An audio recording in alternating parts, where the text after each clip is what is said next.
Bonjour à tous. Sur cette chaîne, je vous partage mon chemin d'éveil et je vous parle de mes différents outils qui m'aident sur ce chemin. J'ai beaucoup parlé de l'alimentation pranique qui était vraiment mon principal outil, surtout sur cette première partie du chemin. Mais aujourd'hui, j'ai découvert un outil qui m'aide énormément, qui a été une grande révélation pour moi et qui va prendre beaucoup plus de place maintenant dans mes partages. C'est un cours en miracle.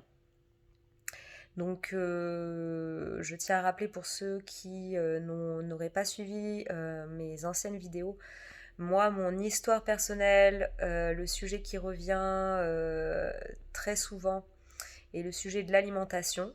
Donc c'est quand même quelque chose qui reviendra dans mes vidéos. Je vais faire le parallèle d'ailleurs aujourd'hui avec l'alimentation pranique et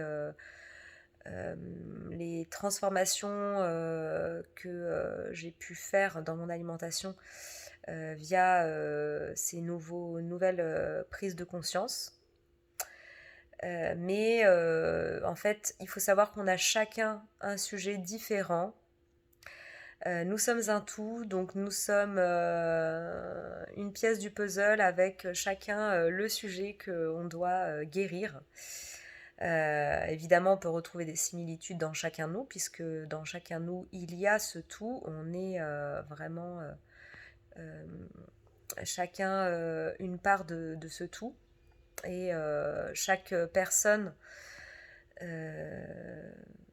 qui vont avoir des sujets différents à traiter, et bien en fait ces sujets-là font aussi partie de nous. Donc c'est intéressant de voir aussi ces résonances. Mais voilà, moi je ne fais que partager mon expérience, ce qui fait que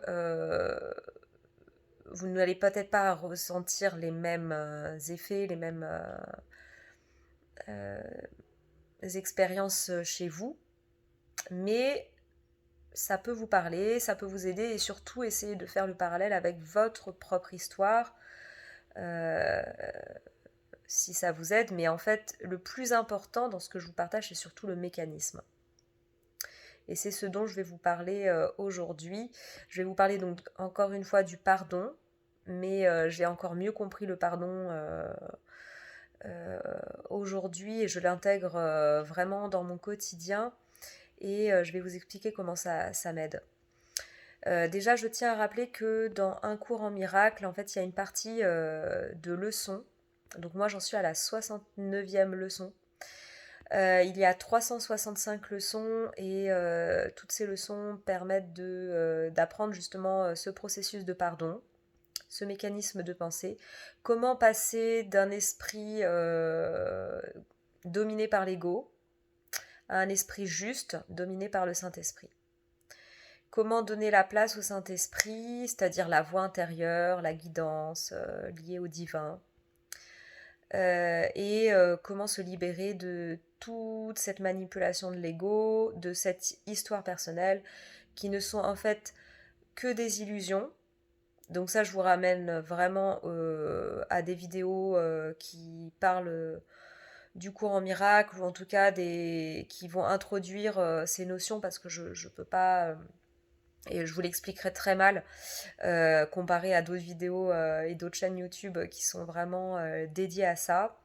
Je peux vous partager des liens dans la description de la vidéo.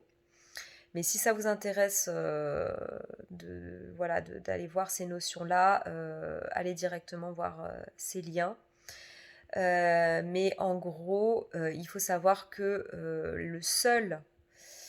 la seule cause en fait de toutes nos souffrances est la pensée que nous sommes séparés entre nous, et donc dans un corps, et séparés de Dieu.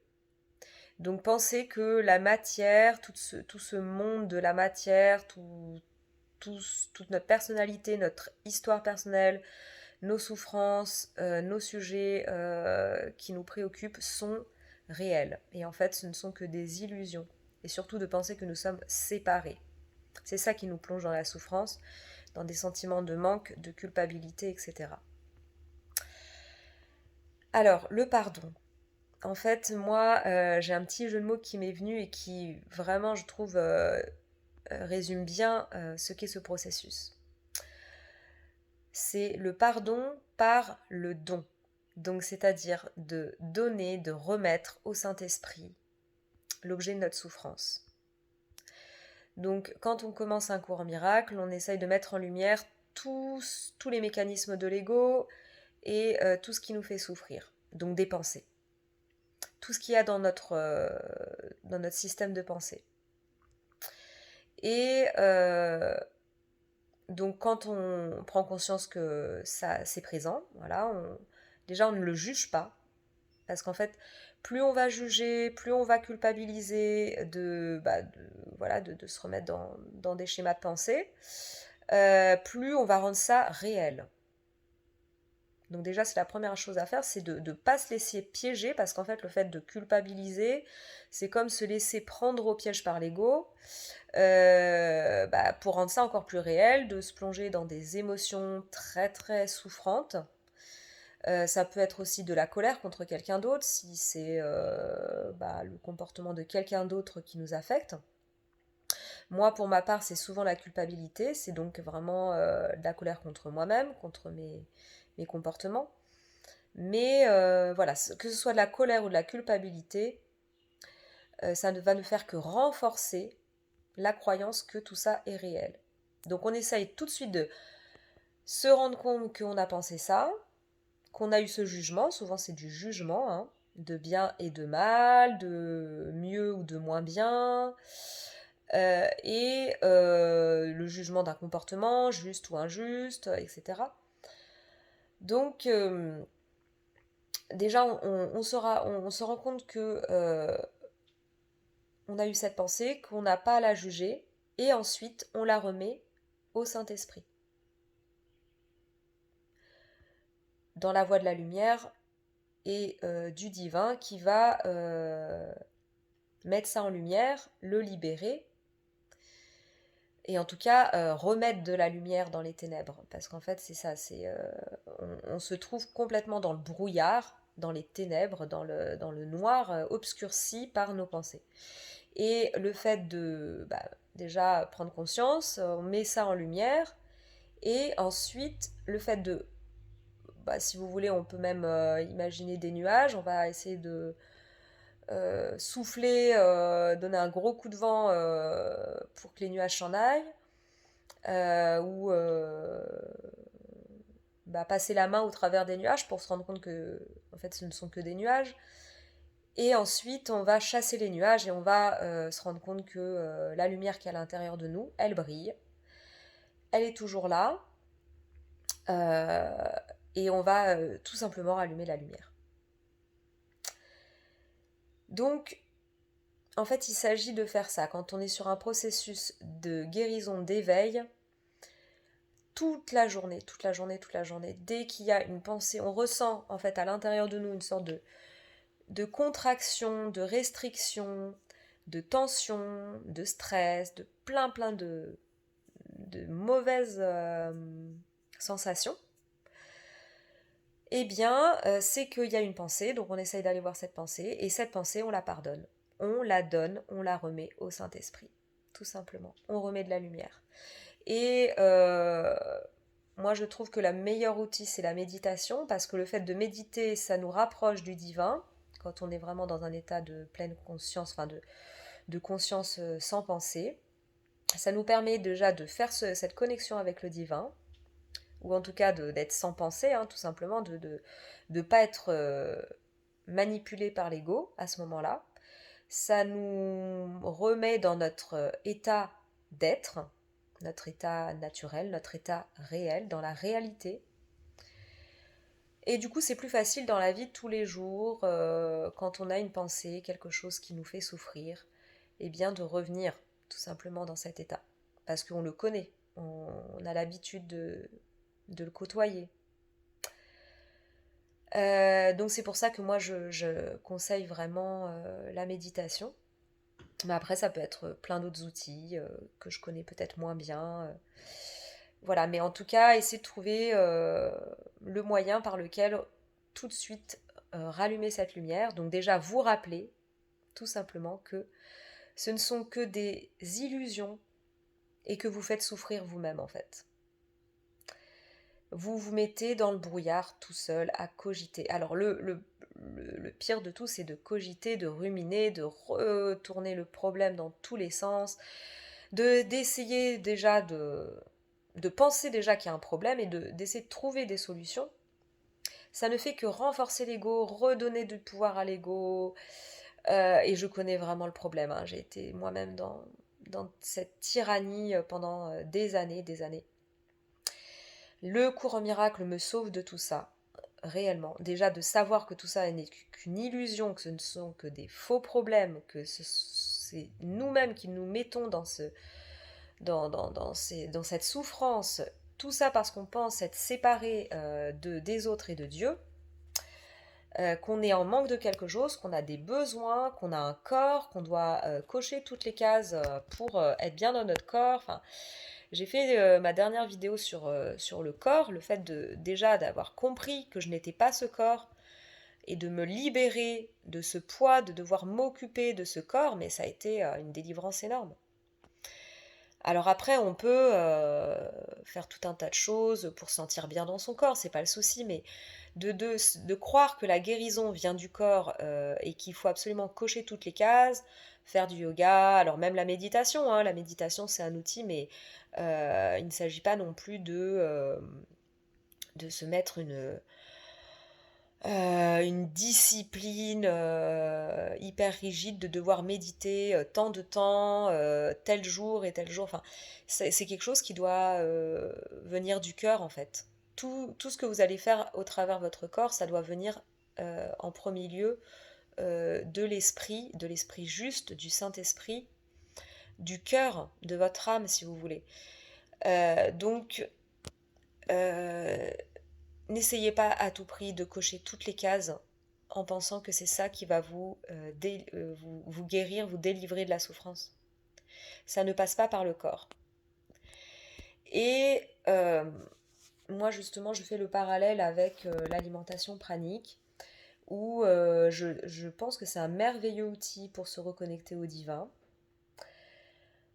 Parce qu'en fait, le fait d'alléger l'alimentation, la digestion, tout ça, ça nous remet dans notre état naturel d'être, puisque de toute façon, évidemment que nous sommes des êtres divins qui n'ont pas besoin de manger en soi, mais bon, nous sommes dans cette réalité, dans ce corps, avec surtout tout un tas de croyances qui nous bloquent, hein, enfin qui nous ramènent à des peurs dès qu'on s'arrête de manger. Le fait d'avoir expérimenté l'alimentation pranique, déjà, ça m'a bien montré à quel point toutes ces croyances étaient fausses. Parce que j'ai expérimenté donc par moi-même hein, le fait que même en mangeant 2 fois moins, j'étais en parfaite santé et en meilleure santé. Donc déjà, ça fait tomber tout un tas de croyances. Alors, j'ai encore trop de peur pour expérimenter le fait d'arrêter de boire, le fait de vraiment complètement euh, tout apport alimentaire et calorique. Donc je n'ai pas encore eu cet élan, enfin je ne suis pas encore prête à le faire. Et maintenant je ne pense pas que j'ai forcément besoin de passer par là. En tout cas moi sur mon chemin. Après d'autres l'ont expérimenté parce que ça a été beaucoup plus facile pour eux et que certainement ils avaient beaucoup moins d'attachement à la nourriture. Mais moi, pour moi, ce serait beaucoup trop souffrant, beaucoup trop euh, difficile, tout simplement, de me restreindre. Et en fait, justement, je me suis rendu compte que j'étais en train de perdre de ma liberté parce que je suis encore trop attachée à la nourriture. Donc, je me suis rendue à l'évidence. Euh, J'étais dans mes liquides, je me sentais très bien au niveau physique. Mais dès qu'il y avait des tentations, des invitations, des moments sociaux, etc., eh bien c'était difficile quand même. Donc je me suis quand même mis face à cette évidence et je ne suis pas encore prête à me libérer totalement du plaisir de manger, de l'attachement, du plaisir de partager. Et en prenant conscience que je n'étais pas ce corps, je me suis dit que finalement la guérison, elle ne passait peut-être pas par... enfin en tout cas mon chemin de guérison ne passait peut-être pas forcément par se délivrer du besoin de se nourrir. Et, mais par l'esprit, puisque voilà, toute guérison vient de l'esprit, et donc de se délivrer d'abord de la culpabilité. Puisque moi c'est mon sujet, c'est le sujet qu'a choisi l'ego pour me faire souffrir, et bien à chaque fois que bon, déjà que je me mettais une sorte de restriction, hein, bon, faut quand même... euh,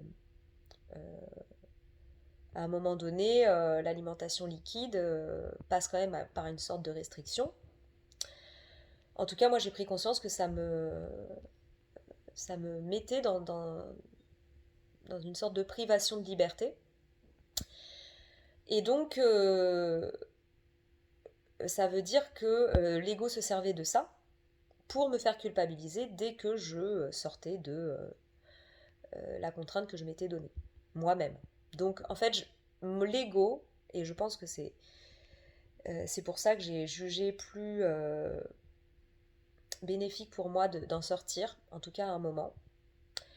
L'ego s'est servi de tout ce schéma de restriction, de me mettre dans une restriction et ensuite de me mettre dans la culpabilité ou dans un jugement dès que je faisais je mangeais différemment. Donc que je mangeais solide ou que je mangeais en excès, etc. Alors dites-vous bien que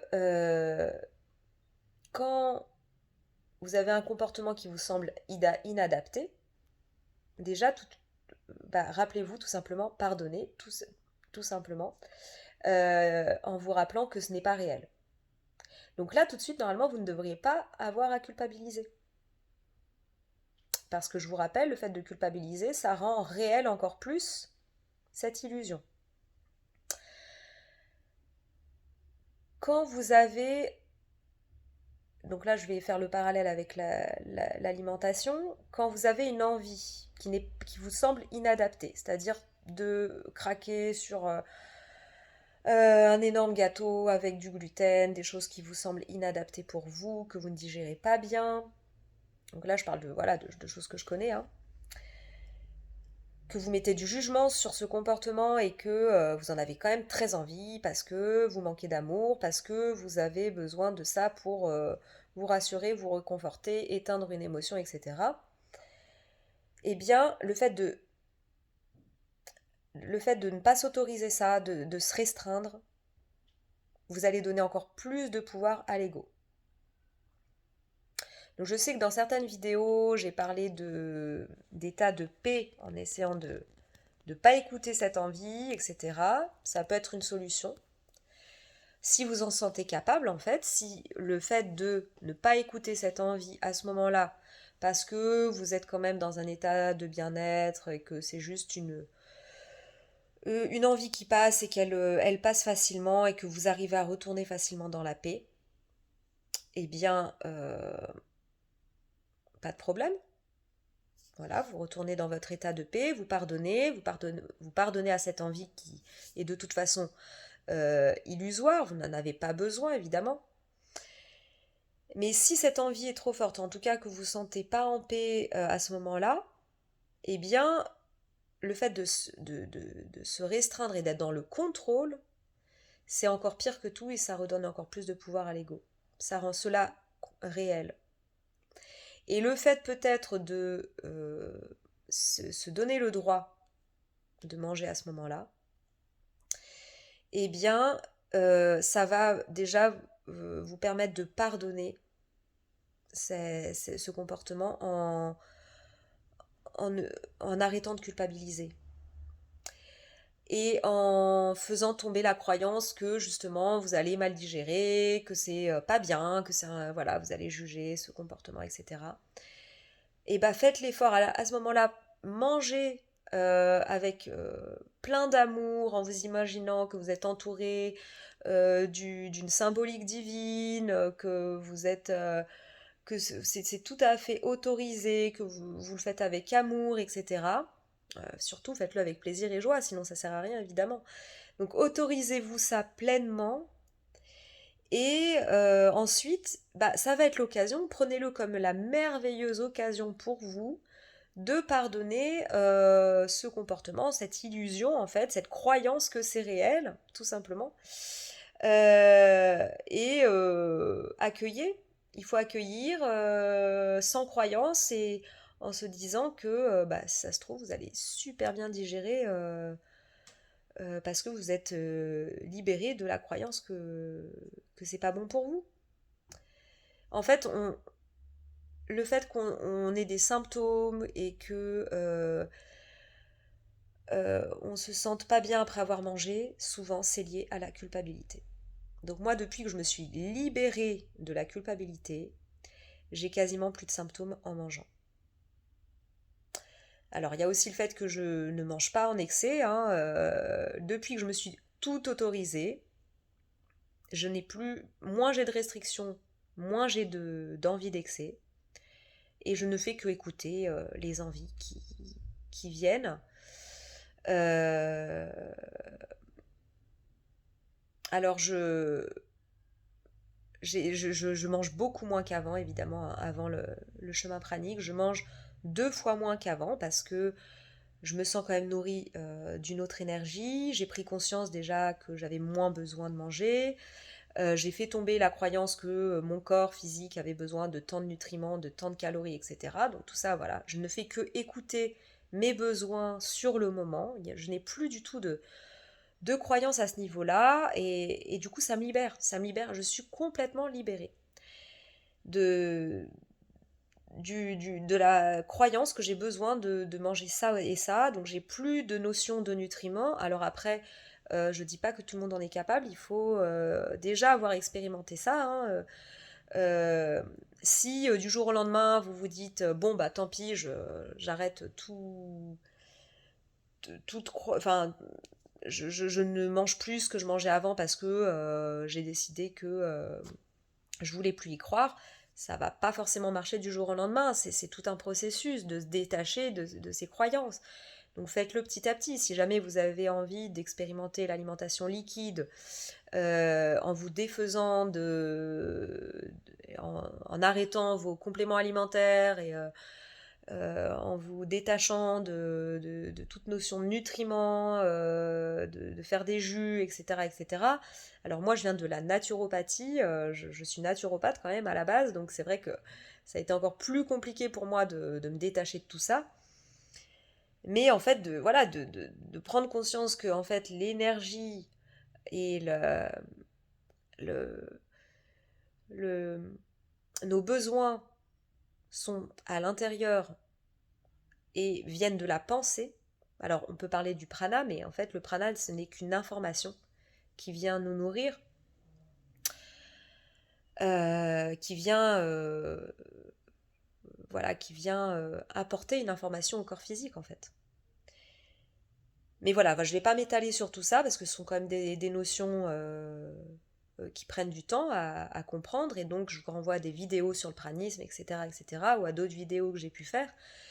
Mais ça prend du temps de se défaire d'une croyance. On ne peut pas faire tout ça du jour au lendemain.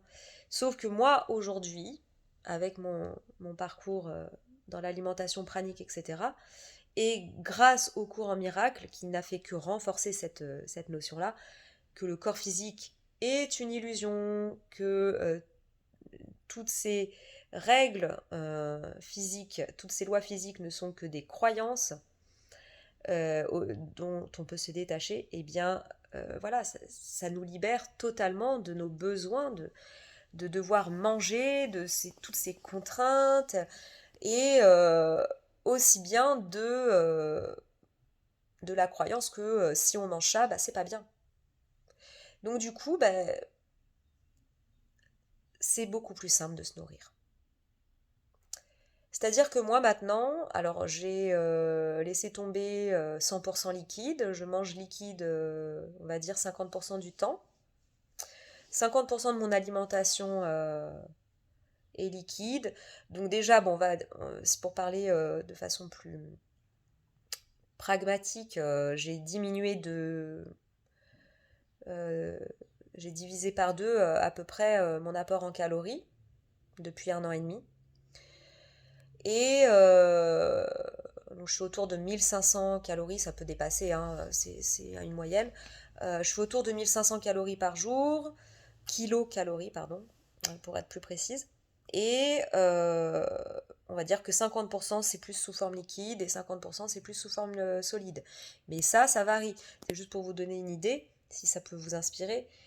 Euh, et mais ça varie énormément justement. Je sais que je peux me nourrir de liquide, je sais que je peux me nourrir de solide. Le seul fait est que quand je mange solide, je suis plus alourdie, je suis plus fatiguée. Alors moi, le truc qui m'ennuie le plus quand je mange solide, c'est que je dors plus.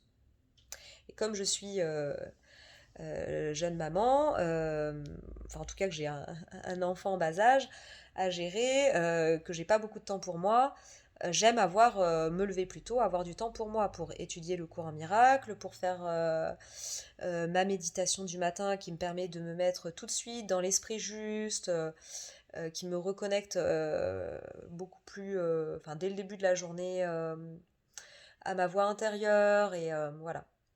Et je sais que quand je dors plus, que je n'ai pas ce temps-là pour moi le matin, et bah je suis beaucoup plus menée, manipulée par l'ego tout le reste de la journée. Donc c'est beaucoup plus difficile pour moi de pas me juger, de me détacher de ma culpabilité, de mes illusions, etc. etc. Donc voilà, bref, petite parenthèse pour vous expliquer un peu que le seul problème que on peut y voir au fait de manger, ça peut être voilà, le fait d'être fatigué. Bon, il y a quand même une réalité physique, hein, quand on mange, c'est la loi de cause à effet. Quand on mange, on doit digérer. Bon, faut pas. Voilà, il y a quand même le monde physique, même s'il est illusoire, euh, on le vit quand même. Voilà, on peut s'en détacher, se dire que de toute façon, ça ne change en rien notre réalité, notre vraie réalité divine, du fait d'être un tout, d'être une unité proche du divin, et aimer peu importe ce qu'on fait, qu'il n'y a pas eu d'erreur, qu'il n'y a pas eu de séparation, qu'il n'y a pas de punition, qu'il n'y a pas besoin de réparer, de corriger l'erreur, etc. En tout cas dans le monde physique, mais que cette erreur, elle se corrige dans l'esprit. C'est le principe de l'expiation. Voilà, donc tout ça, bon. Je vous ramène vraiment aux cours en miracle qui vous expliqueront beaucoup mieux que moi toutes ces notions. Euh, mais pour conclure, pour résumer tout ça, il ne s'agit pas de se juger dans nos comportements, que ce soit dans notre façon de manger ou autre. Moi, ce que je voulais vous dire, c'est que du coup, je mange ce que j'ai envie de manger. Alors, j'ai encore des moments de doute, de culpabilité, de prise de tête, etc. J'essaie juste de me rappeler que ce n'est pas important. En fait, voilà, maintenant, ça, pour moi, ça ne prend beaucoup plus d'importance dans mon esprit. Ce qui fait que ça embrouille beaucoup moins mon esprit. J'ai quand même besoin de manger, évidemment, je dois répondre à ce besoin, mais c'est beaucoup plus intuitif. À l'envie et sans me dire que, sans restriction, surtout pas de restriction, je ne me mets plus du tout de restriction. Parce que j'ai beaucoup moins de croyances sur le gluten c'est mal, les produits laitiers c'est mal, etc., etc. Donc maintenant je me mets plus de restrictions, je mange juste ce qui me fait plaisir. Je mange beaucoup moins de fruits et légumes que quand j'étais dans la réalité naturopathique. Donc ça c'est une vraie délivrance aussi parce que je n'ai plus à me soucier de ça. Mais encore une fois, voilà, c'est parce que j'ai fait un chemin par rapport à ça. Je ne conseille pas à tout le monde de ne plus manger de fruits et légumes. Sauf que, voilà, quand on s'est libéré de ses croyances, on n'a plus de contraintes en fait. Et on a beaucoup moins de... nos pensées, à ce sujet prend beaucoup moins de place. et font beaucoup moins de brouillard, de nuages devant l'esprit. Donc encore une fois, je vous conseille de faire le parallèle avec vos autres comportements qui peuvent vous encombrer, vous prendre la tête, voilà le sujet qu'a choisi l'ego pour vous prendre la tête, les addictions, enfin d'autres formes d'addiction ou encore euh, d'autres croyances, d'autres problèmes relationnels avec les autres, d'autres choses qui peuvent vous mettre dans la colère. Eh bien, dites-vous tout simplement que tout ça, ce n'est pas important. Tout ce qui se passe dans le monde physique, pardon, dans le monde physique, n'est pas important. Donc, pour pardonner, donnez toutes ces pensées au Saint-Esprit, à votre part divine, qui va rallumer la lumière en vous, qui va vous remontrer que vous êtes la lumière et que tout ça n'est pas important. Il faut lâcher. Il faut tout simplement lâcher prise. Le plus important, c'est de guérir votre esprit. Donc que vous choisissiez l'alimentation pranique, mais pour moi, en tout cas à mon niveau où j'en suis maintenant, je trouve que c'est trop relié au corps physique, ça nous ramène trop au corps physique, mais ça peut être un outil. Que vous utilisiez un cours en miracle ou tout autre enseignement spirituel, eh bien, c'est votre choix, c'est votre chemin, mais la guérison vient de l'esprit. Et vous ne pourrez rien guérir et rien modifier dans ce monde physique. Ce n'est pas en essayant à tout prix d'avoir la pleine santé physique, toute quête au niveau du corps, toute quête au niveau du monde matériel ne vous mènera à rien. La guérison vient de l'esprit. Et ça, c'est une notion qui, à mon avis, est reprise par plein de thérapies, quoi, de parcours thérapeutiques divers et variés, que ce soit la naturopathie, etc. Mais maintenant, on le sait, la guérison vient de l'esprit. Donc pardonnez, pardonnez, pardonnez. Et n'hésitez pas à faire des commentaires, je serai ravie de pouvoir partager avec vous. Moi, je ne fais que partager mon expérience, j'espère que ça vous aide, que vous arrivez à peut-être vous en inspirer ou que vous voyez des résonances. Et je serai vraiment ravie de partager tout ça avec vous en commentaire. Je vous souhaite une très belle continuation sur votre chemin d'éveil et à bientôt.